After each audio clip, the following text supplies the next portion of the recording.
Hello, everybody. We will get started in the next minute or two for our session 1, Urban Assessment toward SDGs through City Prosperity Index. The session will be facilitated by Mr. Krishnan.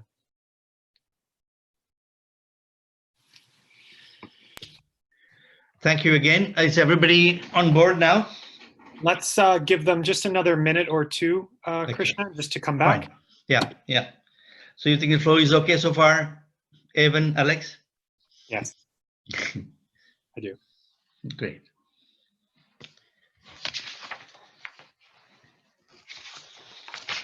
So we have Eduardo, Diego Perez as the only two speakers, yeah? For our first session, and then we break out into the panel discussion. Okay, great.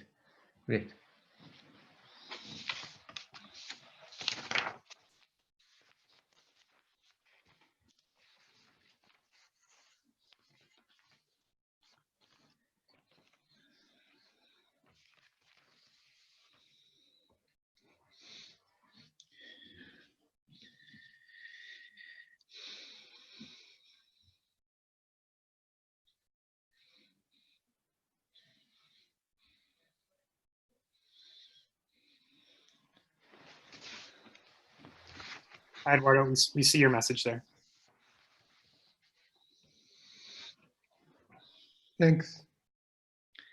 Thanks, Eduardo. To see you again. A lovely presentation. Absolutely enjoyed it.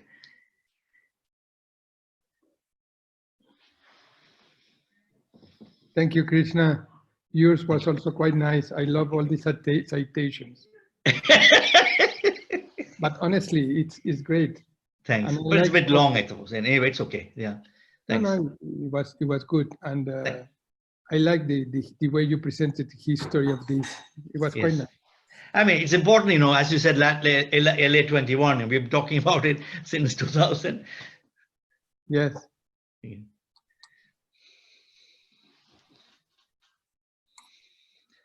And what you said was quite important to see that, you know, people haven't really collected data just 5 years ago. It's amazing, you know, it is really, yeah. You can see the how technology has overcome everything. Absolutely. In 5 years, it equates the production of data of history. Absolutely amazing, yeah. This is something.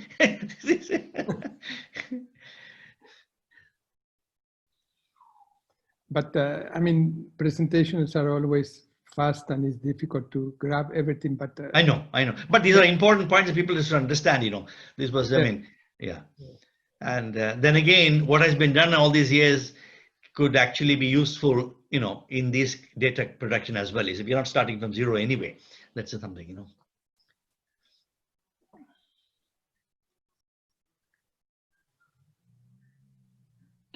Hi, Krishnan. I think let's go ahead and get started with the session. Yeah, thank you very much. I hope you had you all had a nice and useful break. And so the next session, this session that I'll be leading, my name is again Ananta Krishnan, Secretary General of Urban Economy Forum. So I'll be leading you through this session on urban assessment, towns towards SDG through City Prosperity Index. We recognize that the scale of towns and urban districts facilitate people meeting each other, sharing information, opportunities, insights, driving effective changes.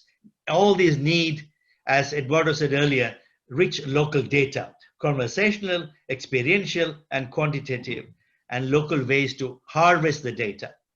So we believe that knowledge should be owned by the many, not by a few. Great towns thrive on shared knowledge and connections within the town and between networks of towns. Town and urban districts should find their own place in the networked economy. So we need a knowledge architecture with open systems. So that's where we come to the subject of urban assessment tools. They provide inspiration for the development and adaptation of communities and cities through their vision, key themes, and criteria. So they present a holistic framework for industry, governance, built environment, and not least communities.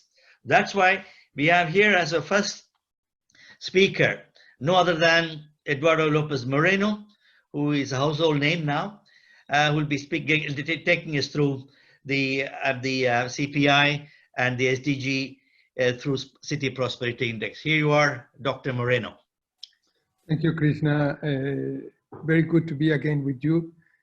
For those that are new with the City Prosperity Initiative, to tell you that today it is operating in more than 11 countries in 550 cities or so.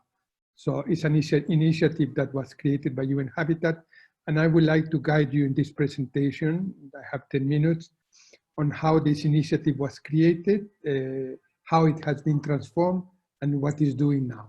Who is helping me to operate this? Ivan or Alex here. Alex, I will just tell you next, please. All started in 2012. I was with the executive director of UN Habitat in London, presenting the World Cities Report, the flagship publication of UN Habitat, and journalists from The Guardian asked us, the executive director and myself, I have a question to you, because we were talking about prosperity in that report.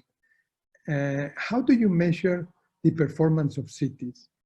And he also asked, how do we know that London is more sustainable or can be more sustainable than Cambridge or than any other city in UK? How do you create these conditions for us to assess not only performance, but also to assess the livelihood of moving towards the prosperity path? And the reality is that we didn't have any tool to do that at that time. Not only UN Habitat, but in general, even our partners. Next, please. So what we did is yes, next, please, is to request countries, and it was, in my view, perhaps one of the most participatory processes for the creation of an index. At that time, we didn't know what we wanted really to create an index, but more to understand two important things. Prosperity, but not the prosperity that has been somehow hijacked by economic growth and short-term gain and benefits, but shared prosperity, that is the prosperity for all, and sustainability. And then we asked these 40 countries from these places, Africa, Asia, Latin America, Arab, and all regions will be more developed countries. And we provided a list of 12 dimensions, 12 concepts that represent sustainability. And we told them, select 5 of those. And it was an incredible surprise to us to see that this landscape of responses with different intensity, but at the end they were telling us the same thing. A prosperous city requires 5 things to be prosperous. To have a good quality of life, a very elusive concept is true. In Latin America, for many people, quality of life was equated to cities free of violence. In Asia was more public gardens, green areas. In Europe was more the possibility of connection to nature and environmental sustainability connection. But in any case, quality of life was featuring highly in this. Then everyone said a prosperous, sustainable city should be productive, should have decent jobs, good conditions to operate, and it should create public goods that for everyone in terms of generating economic opportunities. Everyone agree, and perhaps this is the most important, the green one, infrastructure, that a prosperous city should have basic infrastructure, but also good connectivity and advanced form of infrastructure. And then equity was highly featuring in these responses. And I remember a definition that's because we were also asking to write some things. And someone said, no city can claim to be prosperous if this prosperity is an enclave for the few. And the majority are living in areas of lack of shared prosperity. And then environmental sustainability. With all this concept, next please, Alex. We created a new report, the prosperity, and then we decided to call it Prosperity Index, because at that time there were many reports called sustainability. And the important thing is why we created this index is not to compete with others, is to fill a gap that existed at that time. And the gap was that most of the existing indexes were at the national level, not at city level. And second is that most of them were very sectoral in nature. Competitiveness, safety, productivity, but not the overall inclusive, holistic view of the city. And this is what we wanted to do. So we transformed the index into an initiative. Next, please. And this initiative wanted to do 4 fundamental things that we are still doing. Is to measure, and as I explained in my previous presentation, is to use data and urban assessments to make sure that we produce the appropriate critical mass of information, to use this information to understand what is helping cities to prosper, but what is also limiting cities in this prosperity path. Then to elaborate adequate policies for change, transformative change. Not 200 actions, not 20 different things, 3 or 4 fundamental things that will change the fate of the city. And we wanted also, because this is the objective of the Prosperity Initiative, to connect to national policies and to influence national development. All this operates within the realm of what we call as an acronym, the CPI. Next, Alex, please. As we were working, we thought that the best way to create a sort of metaphor of what we were doing is to call it a wheel, the wheel of prosperity. And a wheel is like a car that the mayor, the driver, will accelerate, we turn to one side or to the other to make sure that we are in the correct path of development. And as we were doing this, we understood that there was another dimension that was not as high in the priority of governments, that these 40 countries, but it was also appearing as an important condition. It was urban governance. And with these 6 elements, we created the index and the dimension of prosperity. Next, please. And go here through 2 or 3 hits to have what we have here, Alex, please. We started with a global monitoring mechanism. We wanted to know what was transpiring in cities in the world in terms of prosperity. Why some cities were more prosperous than others. And also very important, what were the commonalities of cities that were prosperous. And we understood that prosperity was not an accident. Prosperity came with very important conditions. Based on all this information, we created baselines, standards. Next, you can do 2 or 3, Alex, yes.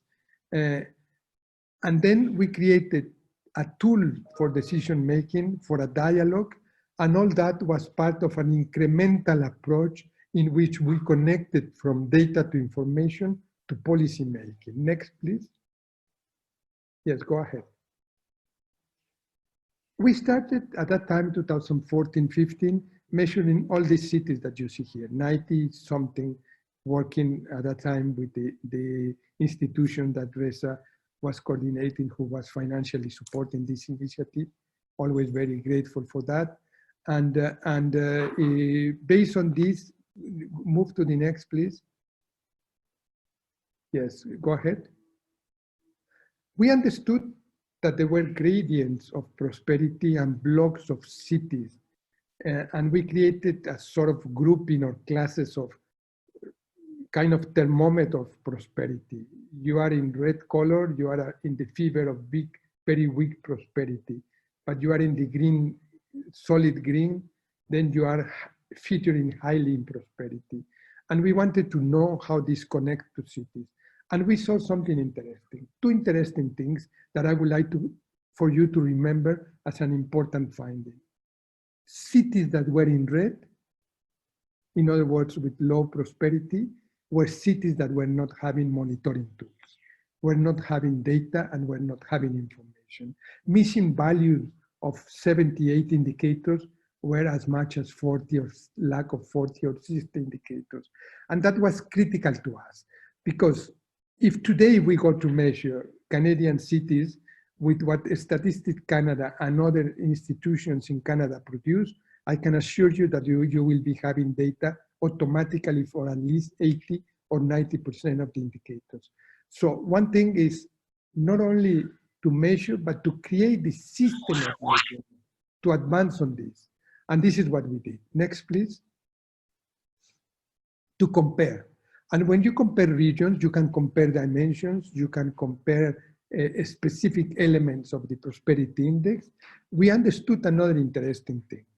I don't have time, and this is not the occasion to look exactly on this, but for instance, when we presented this in South Africa, Cape Town, that is in the middle of this, the government was very surprised to see that it was not as high as they thought, understanding that South Africa is more developed than the other countries in many dimensions. But the important thing of this is because Cape Town was featuring very badly in equity dimension. And this equity dimension was penalizing the other dimensions. And this is the importance of the tool, is that the interconnectivity of the dimensions and the understanding that if you have good infrastructure but bad equity, it means that this infrastructure is just being used by some people for some benefits and some gains. And we need to think in this holistic way. Next. This is an old map, but still it helps us to understand where we were working: Panama, Colombia, Ecuador, Brazil, Egypt, etc. All with different understanding, different reality, different context. And because of this, we understood that we need to do something important. What is the purpose? What is the purpose of comparing Egypt or Vietnam with Mexico, or even, I would say, with Oslo, if the comparability is not helping us to elaborate appropriate policies? Then comparability was not good enough. So next, please. We decided to create an index that was unique. I'm not saying best, because every index has its own purpose, with 4 defining features. One is this notion of flexibility that I'm going to explain. Those that I already mentioned something with the Cape Town example is integrate dimensions and variables. 3, this is the only index, to my knowledge, in the world that in each dimension of development, the 6th dimension, integrate spatial indicators, understanding that the form of the city can conspire against prosperity and sustainability, or can benefit prosperity. The form is a fundamental element, variable of analysis. And the 4th is that we can work in a neighborhood, if data allows. We can work in the city, in the metropole, or in the region. And the scale of the tool enables us to make this comparison and analysis. I will provide very fast some examples. Alex, we go fast in the next one. Go ahead, please. Then we created something that is important to understand. When we have basic CPI in the middle of this graph, it means that we have around 60 indicators, 70, that are comparable across all cities in the world. Then we can compare oranges with oranges. But then we move to another level, which is the extended CPI. And the extended CPI is we lose in comparability. We don't want to compare Nairobi with Toronto. What we want is to understand what is Toronto different and how we can concentrate in the opportunities and challenges of Toronto, and also in Nairobi, but with different indicators. Even in same countries, we found that there were the need to understand different indicators. For instance, we were working in Saudi Arabia, and then you have Jeddah, the port, that has some environmental productivity and specific conditions. And then you have the other cities, some of them, for instance, religious cities that have also particular conditions of analysis. So we try to elaborate this argument of comparability versus policy deepness and implications. Next, please. Go ahead. As we elaborate the index, we understood another thing. And this slide is in Spanish, but doesn't matter. It's look at the red one that is called Movilidad Urbana, urban mobility. It's low in this Colombian city. And then you would think that if you want to improve the prosperity of the city in the mobility area, you will do some things in mobility. And the response is no. You need to do some things in planning, in the economy, in the understanding of the city, in the proximity factors, in the compactness of the city. And when you do that, you will impact on mobility. In other words, the improvement of some of the indicators of variables has to do with the analysis of other variables, the opportunities that other variables bring. And this understanding of the integration of variables is fundamental for the design of this index. Next, please, Alex. Spatial analysis.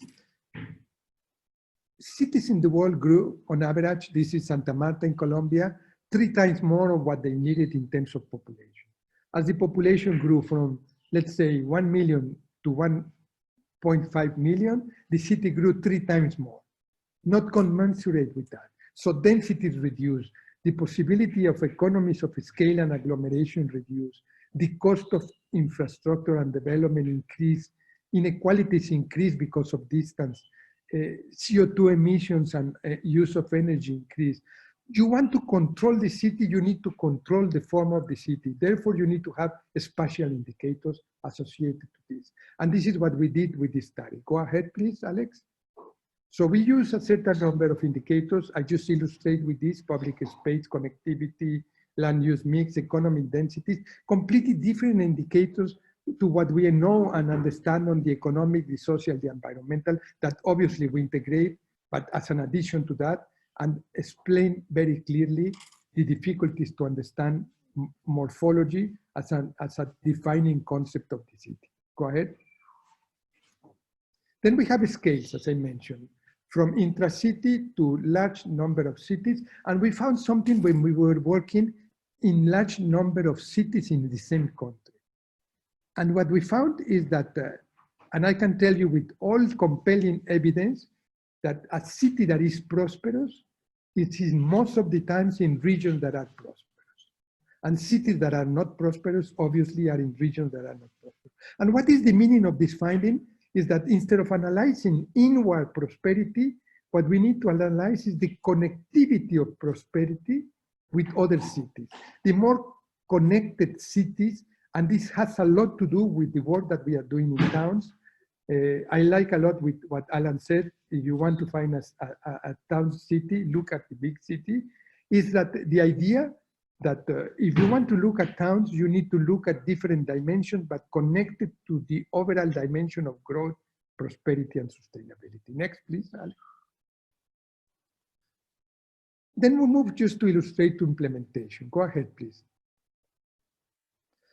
We don't want, and I would like to bring to your attention, to create an index for the sake of data. We don't want to create an index for the sake of information, but to use this information to move to policy decisions and implementation of action. And here we illustrate with some examples. Guadalajara in Mexico, my own city, used the CPI for the preparation of metropolitan plans and recommendations. In Panama, for land use. In Fortaleza in Brazil, for tourism and infrastructure development. In the capital of Ethiopia, for a report that also connected to some policy implications. And this list is just illustrative. Today we have many, many other cities and countries in which we can see the connection between something that later on, and perhaps my colleague Diego is going to explain in the next presentation, that we call the connectivity value chain, in which data, as I said, is transforming to something that will become a transformative policy. Go ahead, please, Alex. We produce only in 2018 and 19, more than 350 reports, only in Mexico. And this is the presentation that Diego is going to make. And then as we were doing this, we understood that cities have a strong connection to the space that we call it the spatial capital of development. And when you don't control this, you will face serious problems. For instance, in Saudi Arabian cities, we work in 12 cities in 2017 and 18. We found something that is called the land-wide development, which is, it's called land-wide because the sand is white. And inside the cities, of these 12 Saudi cities, more than 40% of the space was idle, vacant, but urbanized. No one was living in streets that were urbanized. And then we were thinking this low density is conspiring against growth and development. And instead of rethinking new development of cities, we need to do infill development. Data was very strong, talking to us and telling us what to do. Just as an example of this. Next, please. Then SDGs 2015, we were already working with CPI, came, and we wanted to establish a strong connection between both. Go ahead, please, Alex.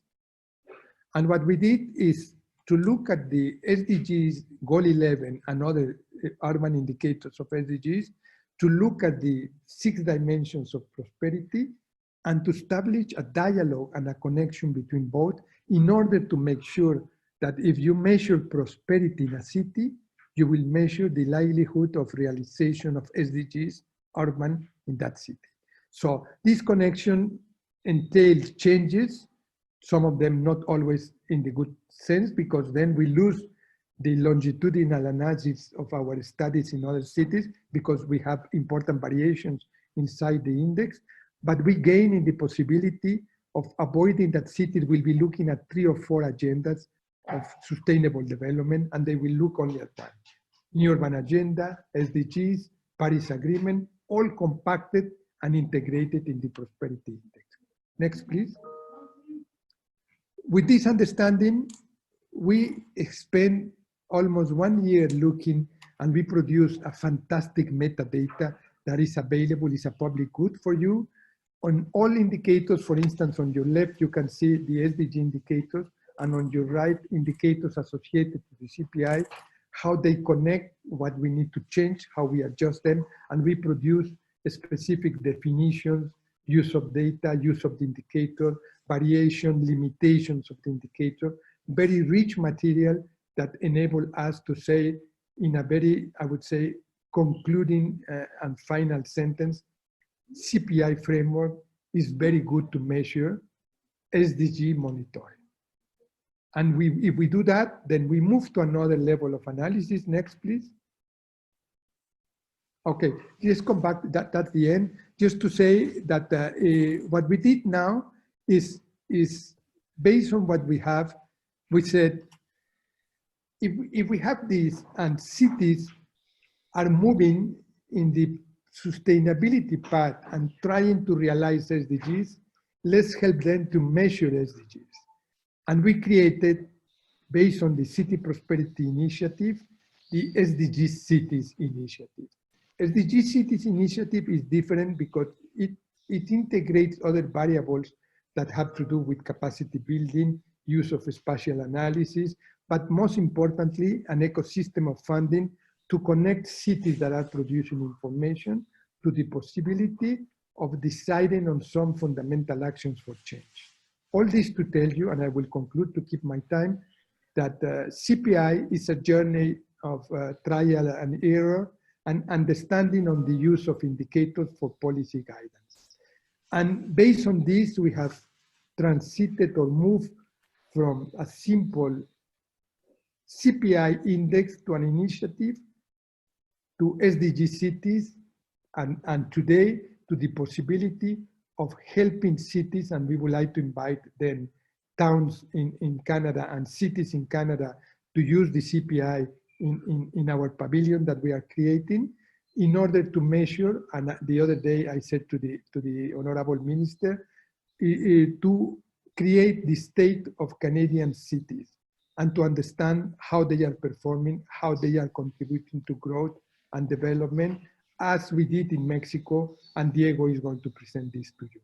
Thank you very much for your attention. Thank you, Eduardo, for this very, very detailed and clearly understandable presentation of CPI and how this tool can provide guidance and a consistent approach to urban design and performance against internationally recognized benchmarks such as SDG 11. So it's quite an important thing, and this needs to be recognized by small towns as well as cities. And I hope we will continue being here present so that we can participate in the discussions that will follow during the session. The next we have on the agenda is Diego Perez Florean, who is a program specialist of UN Habitat Office for Mexico and Cuba. He is actively involved in the UN Volunteers Program as well as promoting peace and development through volunteerism. He advocates for a new urban model, as he recently said, and a tax reform linked to land management and the transformation of the urban form and reduction of inequalities. For this, he emphasizes a territorialized data and a city model based on the local that are necessary. Here you are, Senor Diego Perez Florian.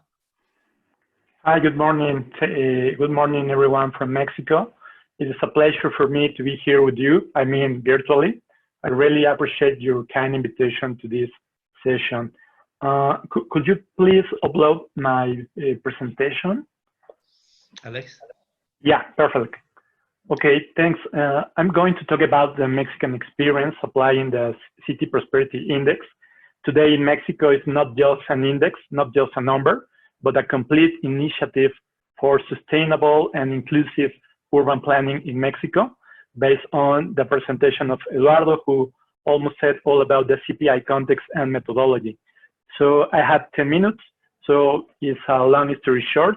The next, please. Thank you. Well, Mexico has implemented the CPI since 2015, 5 years ago, with the support of different federal government agencies, particularly the Institute of the National Housing Fund for Workers, Infonavit, as you know, the biggest social mortgage bank in Latin America, and with the support of the Urban Development Ministry, SEDATU. After 5 years of data collection and analysis, information diagnosis, and synthesis about the key findings and results, Mexico now has urban information for 162 cities integrated by 467 municipalities. So we already have 305 basic CPI reports. Data analysis and public urban recommendations for the equal number of municipalities, but we have information data for 167. So we have 6 extended CPI reports, as Eduardo said, for the most important cities in Mexico: Mexico City, the national capital, Guadalajara, Monterrey, Mérida, Querétaro, and Zapopan, the biggest cities in Mexico. We particularly have a lot of information for medium and small cities because these cities represent the big opportunity for our country to increase quality of life and economic prosperity, strengthening regional interactions. So these cities are growing the fastest in relative terms, both urban land and population, and because of that, face a conjuncture. For the one side, moving towards a process of sustainable and inclusive urbanization, or on the other hand, perpetuating the conditions of inequality that based on the CPI we currently observe in almost all Mexican cities. Today, based on all these results, it is possible to say that the CPI in Mexico is not just an index to measure prosperity, but it's an initiative to promote a complete policy cycle, measure, understand what happened in our cities, change based on evidence, and of course, monitor these changes. In the next, please. Well, we obtain representative information in statistical terms for 83 million people. This represents 95% of the Mexican urban system. So currently we have a critical mass of information to develop a national urban policy based on evidence. Next, please. But next, what do the results of the CPI say? Well, Mexico achieved a rating of 51 in a scale from 0 to 100, which implies the need to strengthen urban actions with priority, mainly to reduce the gap observed between the 6 dimensions of sub-dimension of the index. As you could observe in this chart, social inclusion and quality of life lead the prosperity condition in Mexico, but there are indicators well below the average. These statistical inequalities difficult Mexico to move more quickly towards better sustainable conditions. So if Mexico wants to increase prosperity conditions in all the country, needs to reduce these gaps in terms of the CPI. As you can see in the graph, is environmental sustainability and urban governance and legislation obtain a really low value of the CPI. So in order to, Mexico needs to obtain a more balanced performance in these indicators or CPI. Next, please. But it's even more important to close the territorial gaps. According to our data, and you can see in the map, a deep territorial imbalance is confirmed in this condition of prosperity between the cities of the south, the poorest region of the country, and the cities of the rest of the country, the center west and the north. So there is no country in the world capable to generate a process of sustainable development and share prosperity with such inequalities. So it's really urgent to implement an urban policy transversal to all the other policies and action of the national government in order to close or eliminate these territorial gaps and in order to guarantee better living conditions for all people, of course, starting with those groups and regions in the country in the greater vulnerability conditions. So next, please.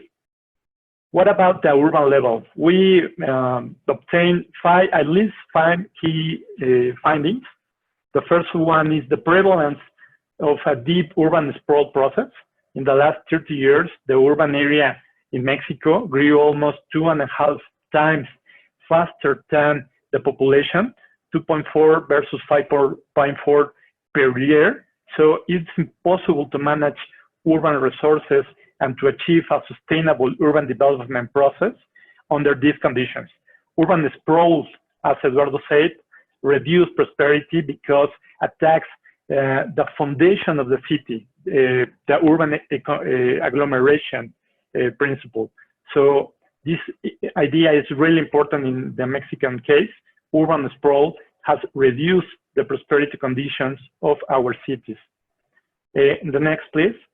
The second key findings is the unequal access to public goods and services. As you can see in this map of Guadalajara, one of the biggest cities in Mexico, basically the poorest people live in the peripheries. So the social spatial segregation of Mexican cities is clear. In Mexico, there is a deep urban inequality in terms of access to adequate housing, services, urban public facilities, and adequate jobs. As you can see in the slides, the CPI value for core municipalities in the city is at least 3.5 higher than the CPI value in the peripheral municipalities. What does it mean? Well, basically, municipalities in the periphery have less conditions to promote urban prosperity. This is a big example of a poor metropolitan coordination in the biggest Mexican cities. Next, please. Well, the third key finding is increased commuting time. In Mexico, 3 of every 4 persons live more than 1 hour away from their employment center. So this represents an annual loss of $1.6 billion every year due to congestion, only in Mexico City. So this amount represents 1.5 times all the National Disaster Fund, the money that the federal government used to recovery strategies after natural disaster in Mexico. So it's a huge amount of money. This is an example of the cost of bad urban planning. It's really high, and we need to change in order to save this kind of resources. The next, please. The fourth key finding, inadequate management of environmental resources. This is an example of Monterrey City, the third biggest city in Mexico. We put in a map the green areas per square kilometer, and as you see, almost all the city is in red because of a significant deficit of green areas and public spaces in this city, but the reality is almost in all Mexican cities. Of course, Mexican cities face other environmental challenges, mainly an inadequate management of water resources and air pollution because on sustainable mobility model. Next, please. And the fifth key finding is the structural weakness of local governments. The local governments, I mean municipalities in Mexico. There is a low collection of all incomes. Almost 80% of local income are by federal transfer, basically because of a structural weakness to collect property taxes. Mexico only obtained 0.4% of property taxes in relation to our GDP. So this is the worst of landscapes.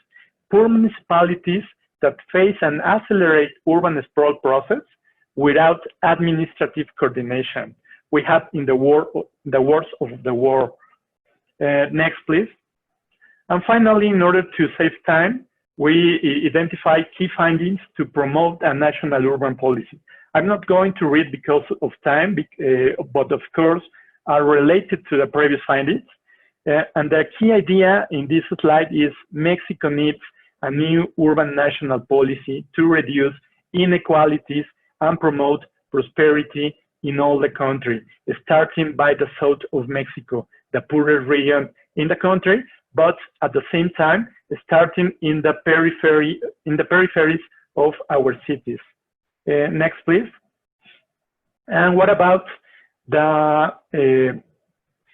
CPI and the COVID-19 recovery plan supported by UN Habitat? Well, as you know, in Mexico and other Latin American countries, the pandemic pointed out again the deep inequalities that define our cities. It's sadly true, but urban data collection and its analysis represent for Mexico and for other countries, as Eduardo said before, a huge opportunity to generate risk maps and resilient profiles for the future. And in this context, in our opinion, Mexico has a huge advantage to promote a new urban paradigm based on all the urban information collected by the CPI in the last 5 years. So last slide, please. All this information with all details, with databases, and our last report of Mexican prosperity situation is available on this page on unhabitat.org.mx. And that's all for me. Thank you very much for your time and for your attention. Thank you very much. Muchas gracias, Mr. Florian. I hope you will stay for the panel discussion as well, and to expound more on what you have said, especially how the 300 municipalities have indeed produced reports on the work that you have done. It's quite important for us to hear more from you. And now what we have is a panel discussion consisting of a few panelists. And of course, the speakers, Eduardo and you are, and Perez are welcome to contribute to the panel discussion. The panelists will present their views. And before we will hear from the panelists, we have a short presentation, a video presentation from Mr. Mohammed Mehdi Mazeri. He is the Secretary of the Human Settlement National Committee of International Affairs and Senior Advisor to the Ministry of Roads and Development in the Islamic Republic of Iran. And he will be, while he'll be speaking through video message, there'll be simultaneous interpretation in English by Hilda Cordero. So I hope this stereo mode will work, and here you are. Thank you.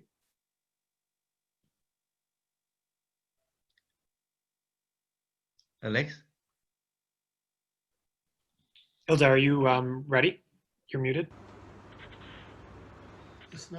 Hilda?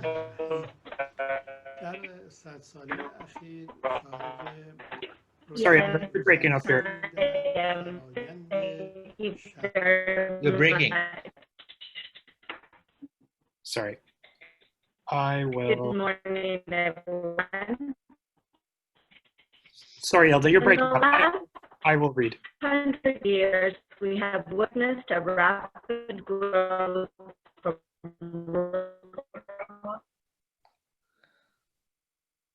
Sorry, folks, bear with us here for a minute. Thank you. I will read the presentation. Just give me 1 second here. Okay, Evan, go ahead. So this is a lecture from Dr. Mohammed Mehdi Mazhari. I mean, if you can turn down just a bit. In the last 100 years, we have witnessed a rapid growth from rural to urban settlements with historical villages, rich in culture, moving towards large urban cities. This growth has created both opportunities and challenges in cities to meet the demand of a growing population and urban transformation, in particular with housing, infrastructure, and good quality of life. In the last 100 years, we have witnessed an increasing growth in the process of urbanization.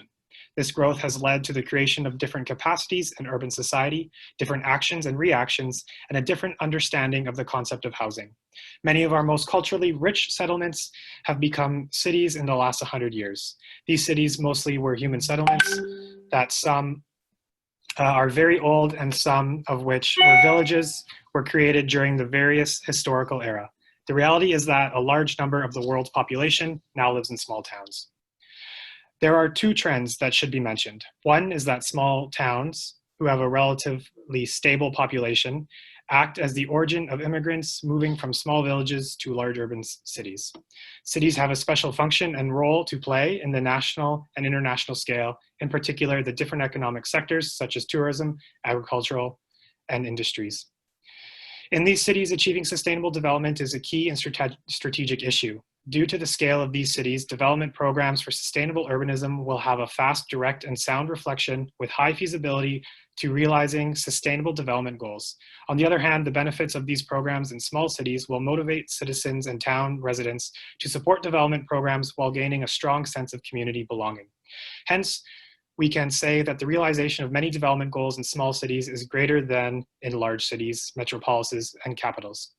Accordingly, to create development models, it is necessary to focus more on the development of small towns. It is therefore suggested that national human settlement committees around the world are able to achieve this goal by using their capacity to establish a network of small town leaders to move towards sustainable development. The Human Settlement Program, together with the World Urban Economy Forum, has a high capacity for realizing SDGs. This is an important step, and we wish to shape this activity continuously with active cooperation and implementing steps towards sustainable development. Iran is home to one of the world's historical civilizations, with urban settlements dating back to 7000 BC. Currently, Iran also has high capacity of small cities. The country has about 1,000 small cities with less than 100,000 in population. We can rely on their support and direction for creating a significant move towards sustainable development. Small towns and cities have valuable experiences in sustainability and can take a leadership role in the process towards achieving the sustainable development goals. I strongly believe that one main goal of this summit is to have towns be the starting point for the formation of a continuous, growing, and sustainable movement towards United Nations sustainable development. Thank you. Thank you, Dr. Mazaheri and voiceover Alex. Thank you indeed. Now we can move on to Mr. Kabir Yari, who is the former head of the UN Habitat's Nigeria program. As you know, Nigeria is Africa's largest country, population-wise nearly 200 million people. And I have had the opportunity of working together with him in post-conflict cities and assessing the need for reconstruction and rebuilding in many of the cities, and is well versed with urban issues for many years, as he has been also the head of Nigerian Planning Association of Planners, and he has been working closely both with academia and practitioners in Nigeria and rest of Africa. And here you are, Mr. Kabir Yari. Thank you very much, Krishna. I think the issue we have is use of urban assessment tools and their practical approaches to build a just and sustainable town.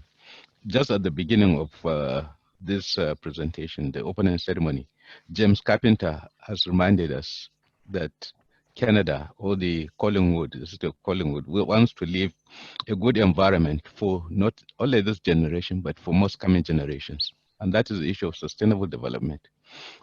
For us to use the ability of this generation to use, and then without jeopardizing the ability of future generations to use. The urban sustainability tools allow city planners, city managers, policymakers to gauge socioeconomic development, environmental impact, for example, designs and whatever. They allow diagnosis of problems and pressures, and thus the identification of areas that would profit from being addressed through good governance, science-based responses. At the beginning of, at the opening ceremony, so much emphasis was made on the need for data-driven development. And it was we talked about urban assessments, it for clear measurement of conditions. And when Moreno was presenting, he mentioned that most of the cities that were lagging behind were the ones without monitoring. So it is important to monitor, and the monitor you have to have tools, and the tools are the social assessment tools. So the tools enable towns and cities to identify their economic and social prosperity opportunities, constraints, deficiencies, and areas requiring urgent action. Towns and small cities should avoid mistakes of large cities and metropolitan areas by gathering data and assessing the information to enable them to plan in advance and to make towns more prosperous, both economically, socially, and environmentally, culturally too. And to provide a benchmark that can be used to compare one town with another that has similar status, because sometimes you need to check whether you are doing well or you are not doing better, as we are seeing in Mexico. And it helps towns to measure and monitor progress over time, including budget spending, including other issues of prosperity. The other issue that we saw too within the study was that, the presentations was that the need to ensure that all aspects of prosperity are included. For example, the issue of exclusion, which has affected so much ranking of other cities. But then there are so many similarities. Social assessment tools have been varied because it depends on how they were done. Initially, some were looking at them from the economic point of view because they are trying to make cities more prosperous. But some, again, of the tools were more environmentally inclined because they wanted the cities, the towns and cities to be more environmentally sustainable, to remove solid waste management and to remove environmental issues. Then there are issues, some of the tools were giving more emphasis on resilience, risk, mitigation, greenhouse gases, and then the social aspects, that is inclusiveness, livability. What happens, the study we have seen on the City Prosperity Initiative has shown that to get a good assessment tool, you need to refine over time. It develops over time, refining, finding areas that you need to add. Because initially it started like economic tool, but later it added some spatial dimensions. And those spatial analysis and its integration with the Sustainable Development Goals has made it more robust, and that will make it available. There are some disadvantages of using social assessment tools. Some, they tend to ignore many aspects of sustainability, like lacking holistic and integrated approaches. This issue was emphasized when Moreno was making his presentation, that what the City Prosperity Initiative by UN Habitat was doing was to integrate all the components, particularly the spatial analysis and the spatial dimensions. But again, there are other factors such as cultural, institutional issues that are missing. So sometimes you can say, yes, there is this that are happening, but sometimes the World Urban Forum 10 was emphasizing on culture.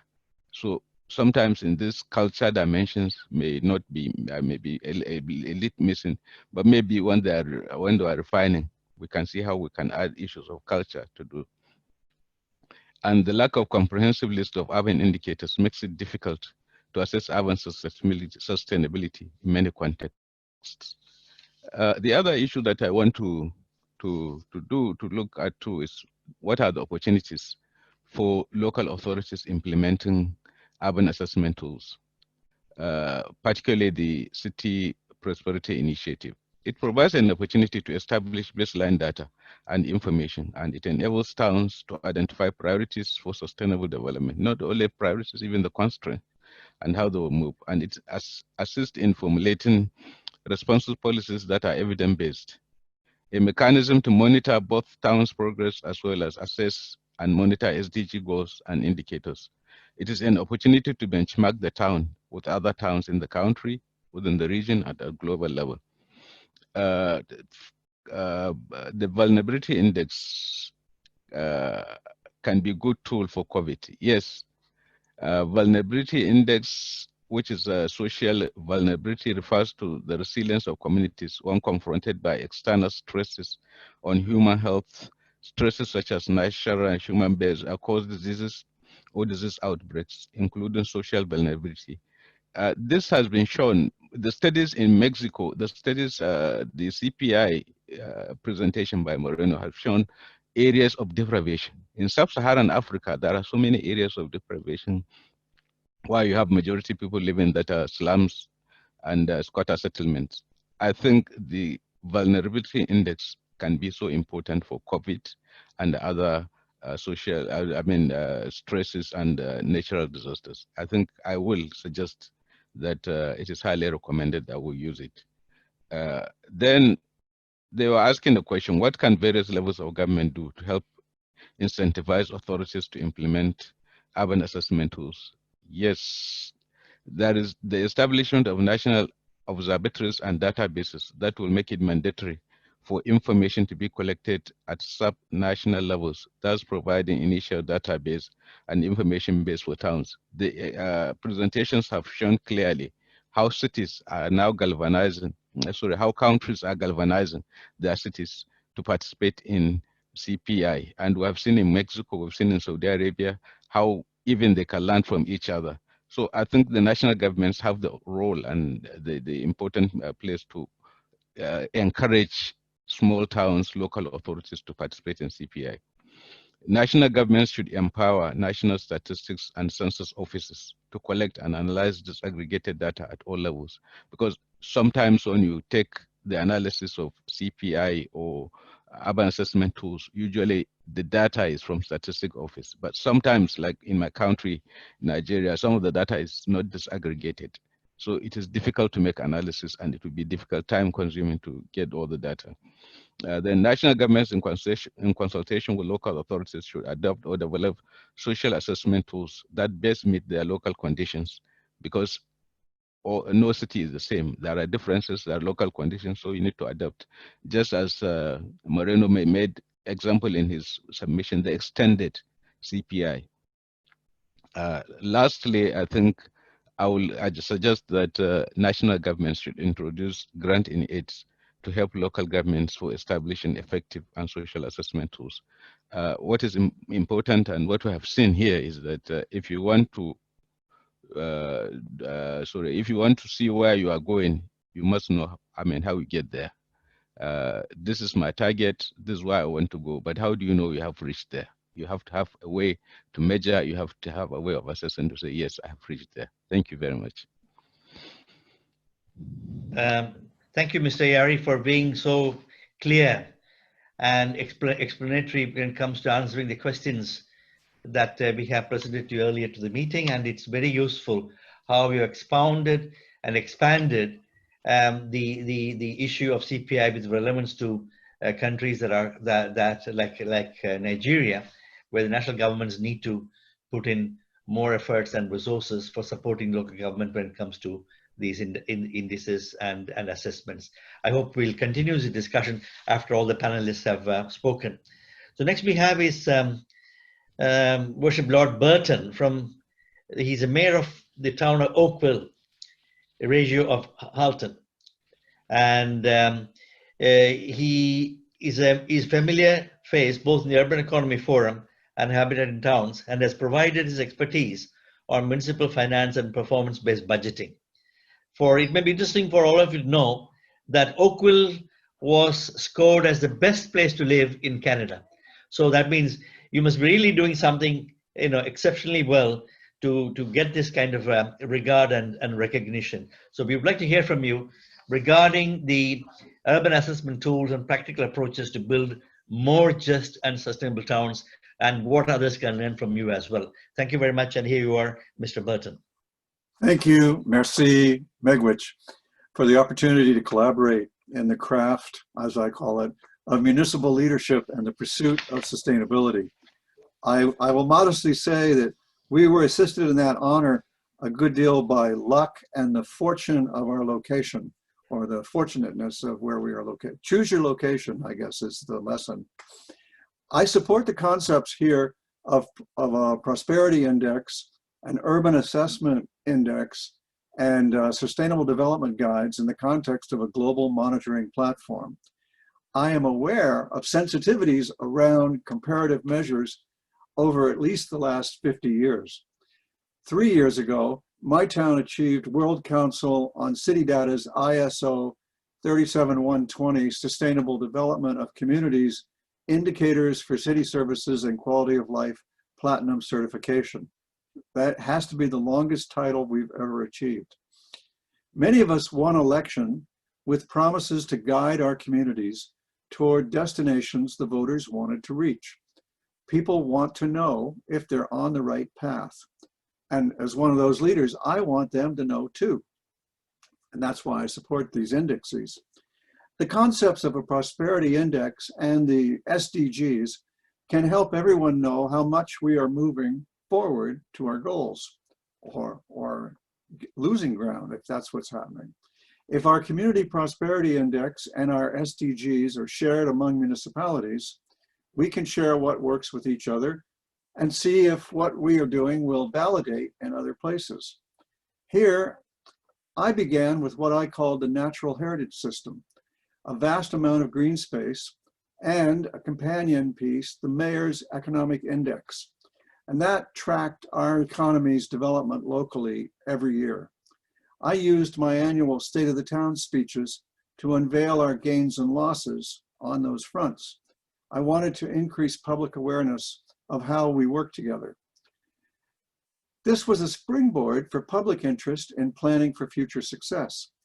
We now have a local master plan called Livable Oakville. It works with our regional master plan called Sustainable Halton. Halton is the name of the region that Oakville shares with 3 neighboring cities. Each master plan came together with extensive back and forth public consultation and review over 2 years. The plans work together to guide growth and development in our communities.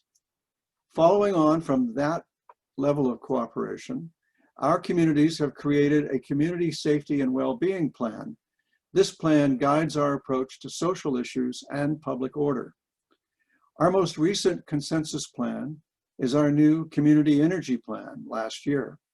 The CEP builds on our 14-year-old municipal energy management plan. Our community energy plan recognizes that if the municipal operations manage our energy use down to net zero, our community's greenhouse gas emissions will reduce by less than 1%. To make real change, we have to get at the 30% of emissions that come from our homes and the 30% of greenhouse gases that come from our personal transportation. The CEP also took 2 years and again, wide back and forth public participation. Our council adopted it unanimously. Looking ahead, we need to build natural asset inventories and management plans to increase protection for our green space as we continue to grow.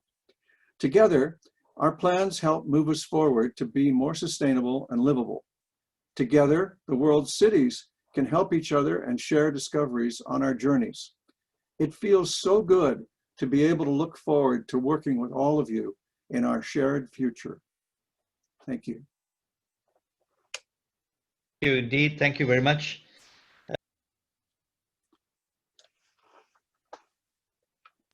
Sorry, Krishnan, you are muted there. Sorry, thank you. I just wanted to thank again Mayor Burton for explaining how they have achieved the impressive goal and got standardization certification as well, and much needs to be done, and what others can learn from, the Oakville as well. Now we have a presentation from Robert Voigt, Director of Planning at Park Ridge Lifestyle Communities. He's one of the steering committee members of the Eco Health in Ontario. He was a senior project manager for the WSP M Group and the Cambium Incorporated. Mr. Voigt had an impressive career that has spanned over 30 years. I would also like you to eventually also say a few things about the questions that we have raised for the panelists earlier in our emails as well. That will be useful for the gathering here. So here you are, Robert Voigt. Hello, can everyone hear me? Yes. Great. Well, thank you for the opportunity. With my comments, I'm going to frame our discussion somewhat differently on how we can do what we do. The global public health crisis has highlighted numerous issues that are interrelated to all aspects of sustainability. And over the past few months, there's been many discussions about the impact of the public health crisis amongst community builders and groups not dissimilar to those that have gathered here today. I suggest that we take particular care that our focus be on implementation and action, and that we need to share our successes and our failures and understand them. And we need to express our opinions openly and listen while others give voices to theirs. And finally, I suggest we ensure that our efforts are human scaled and community focused. This means that as experts, we must acknowledge the need to shift from being those that are directing change to becoming alongsiders of community champions, particularly those that have been disadvantaged through our current systems of governance, development, and economics. In terms of today's discussion on urban assessment tools and data-driven decision-making for the sustainability of towns, I offer the following. I'll introduce these with the words of great Canadian thinker Marshall McLuhan, who stated, "The solution always lies inside the problem, not outside."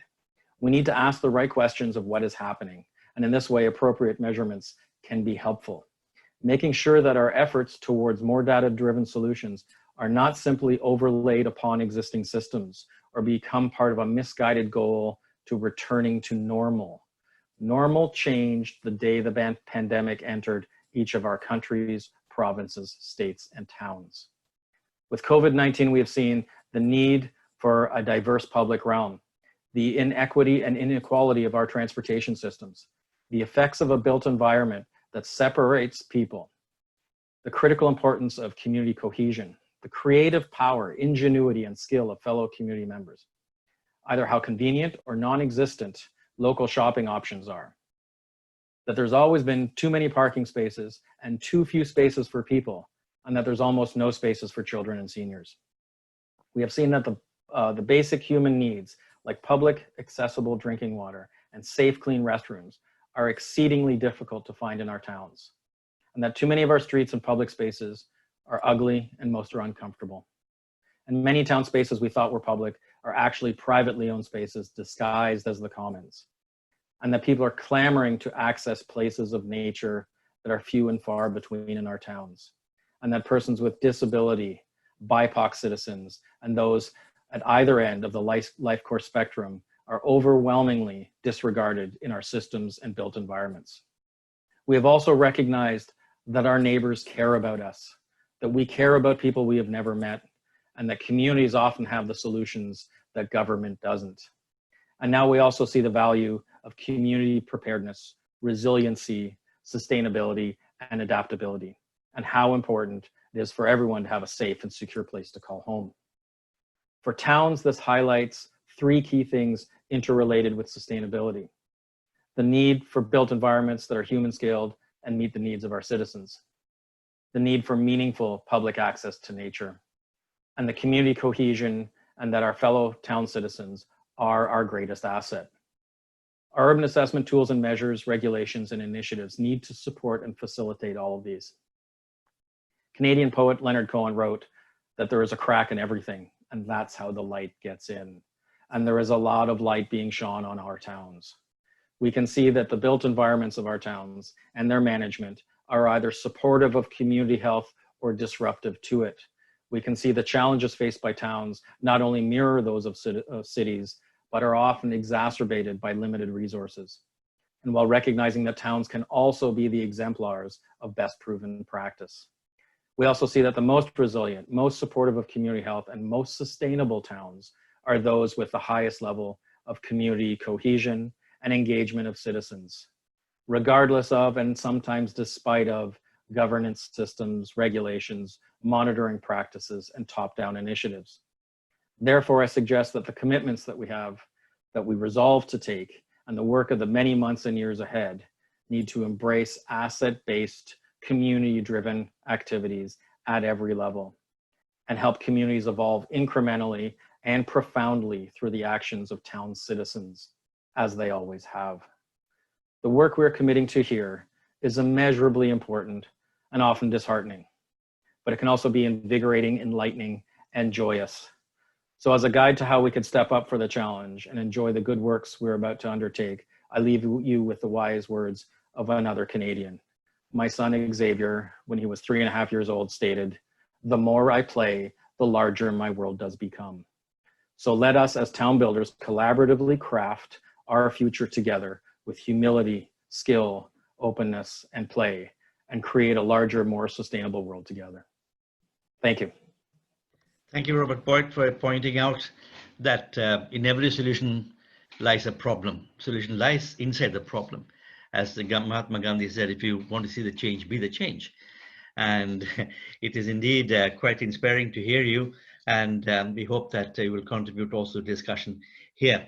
So what we have now is a possibility for discussion among panelists and also with the main speakers for the next 20 minutes or so. Alex, I'm right. And so may I then request Eduardo if he has any comments on the panelists' presentation, because they have touched upon the CPI, how it is relevant to different countries, and what CPI needs to take into consideration, like public access to nature, citizens participation, etc. So if you have any comments on what panelists have said, so I will leave the floor to you. If you can come in, Mr. Moreno. So there. If not, may I ask? Hello, can you hear me? Hello, yes. Yes, no, I'm here. Sorry, I was speaking on mute. Sorry, well, sorry, I'm sorry. What I was asking you is that, you have heard the presentations and you even commented that you liked what Kabir Yari said, and you also heard other panelists. Do you have any general comments on, I mean, in relation to what you work, what the panelists have said? Well, yes. First of all, and I wrote in the chat, I like a lot both presentations and comments that Gary mentioned. Also, it was straight to the point and very thoughtful. I really like it. Comments. I hope everyone that is hearing us understands that the main purpose of the Prosperity Index is to look at how cities are changing and to the change and not to the process of change. And this is important because indicators that we are analyzing are not process-oriented indicators except for governance. And all of them are performance or result or impact-oriented indicators, which really look at what changes cities are implementing. Sometimes putting a little bit aside the policy, which later on we will come back if we see positive change with best practices. But what we really want is to measure transformation and sustainability. Now, in the way the presentation were made, I like something, the insistence on two things. One is on the interconnectivity of, or what we call the shared prosperity, or the way the different dimensions interact and connect together. And the second, that was the question that you were asking when I wanted to talk, I was on mute, is participation. Participation takes different forms in the CPI, but it is assumed that cities that include policies or develop policies that are inclusive is because they have also developed participatory mechanisms.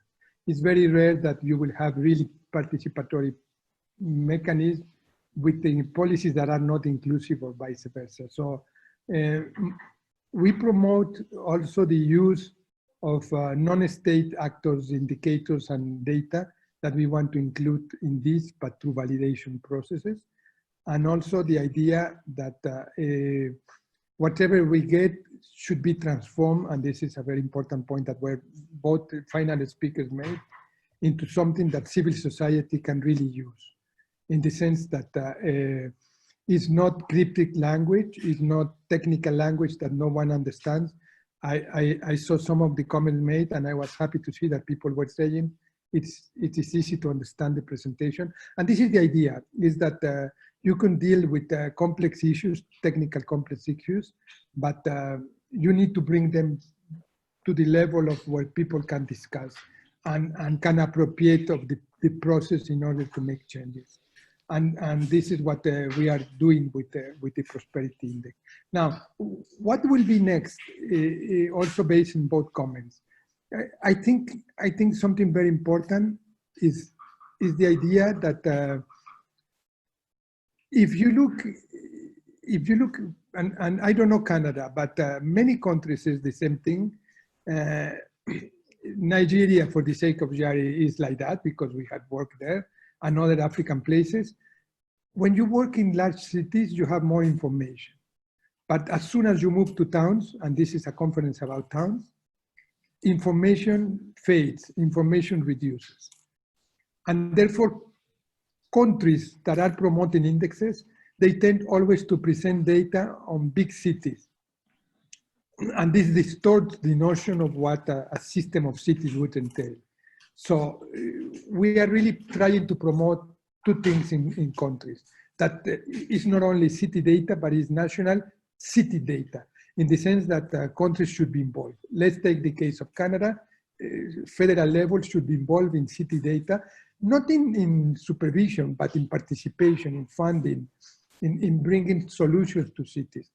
And second is to promote mechanisms and to think that the CPI is a sort of a school of democracy and a school of indicators.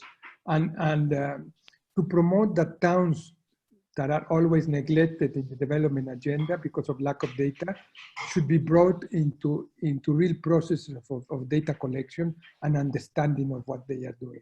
And not as I mentioned in my previous, in my first presentation, today, if you notice, we define towns for what they are not. They are not cities, they are not rural areas. And the sandwich that is in between is what towns are. And this is wrong because we should have a clear understanding of the potential, the functionality, the capacities, and the transformative role that towns play. And in that sense, we should create monitoring conditions of towns. So I finish with something, Krishna, an invitation that we use CPI to measure towns with appropriate information at country level. Thank you. Wonderful. Thanks indeed. What you said is quite important. Towns are defined by what they're not. It's like defining peace. Peace is defined by absence of war. So still we don't have a positive definition of peace. That's, I think, similarly, towns are defined by what they're not. I think we need to look for a new definition in that context. Also, Eduardo, if I may ask you one additional question. As the mayor of Oakville said, they have tried to get the standardization, ISO standardization process approved for the municipality. How do you link that with CPI and eventually SDG cities? Do you see links and complementarities? Sorry, this question is again for me? Yeah, yes, please, yes. Would you mind to repeat the question? No, what I'm saying that Mayor of Oakville talked about his city getting standardization certificate, the ISO standardization. And so after a lot of processes. So how do you link that, for example, the SDG cities concept and the CPI? Do you think they are complementary processes? Okay, let me tell you, there is no index that is bad or is better than the other. Okay. ISO, which I know very well, and I know Patricia McCartney that works in Canada, is an excellent tool. And it has proven largely that it works. What we need to understand is perhaps, and this is something that we have tried with the Council of Data, is to see how we can merge or how we can work together. For one important reason, we created these indices based on our own mandates and responsibilities, but cities, they don't need to be facing the alternative of using ISO or using CPI. They should use only one in the future, in my view. Okay. And the more, and responding to what you are saying and the major question and comment, is ISO is okay, it's fine. CPI is okay in other things. They complement, in what they complement, for instance, CPI is much more capacity building oriented, is much more trying to bring the possibilities of cities to connect to policies and different forms of level of analysis. And it could be free. I mean, in the sense of index that it requires training, but free of use. ISOs often are to be paid for. My point is that why we don't think in the future for Canada and in general that we sit down and we look at all different indexes and we come with a possibility of bringing a sustainability measurement agenda that combines all this richness of the different indexes. This is a great suggestion indeed. This is something that I think the Collingwood Summit can take from as one of the important suggestions. Yeah, absolutely, Eduardo. Thank you for the comment. And Mr. Florian, Diego Perez Florian, do you have any comments on the panelists? Hi again. Thank you for the space. Well, I only want to point out the big opportunity to create urban data from the local level. In Mexico, maybe one of the most important challenges was precisely the frequency of the urban data at the urban level. It's really important in order to obtain results, not at the urban level only, but sometimes at the neighborhood level. In this situation and context of COVID-19, it's really important to be able to generate, systematize, and analyze this kind of data. So I think in order to obtain better results of all of these initiatives already mentioned, we need to stay with a lot of, institutional force in order to create this data. It's a basic and a must in order to generate better public policies. And that's all. Thank you very much indeed. So now turning to the panelists, Kabir, Mr. Yari, do you have any comments on the other panelists' presentations as well as the main presenters? Can you hear me? I'm muted.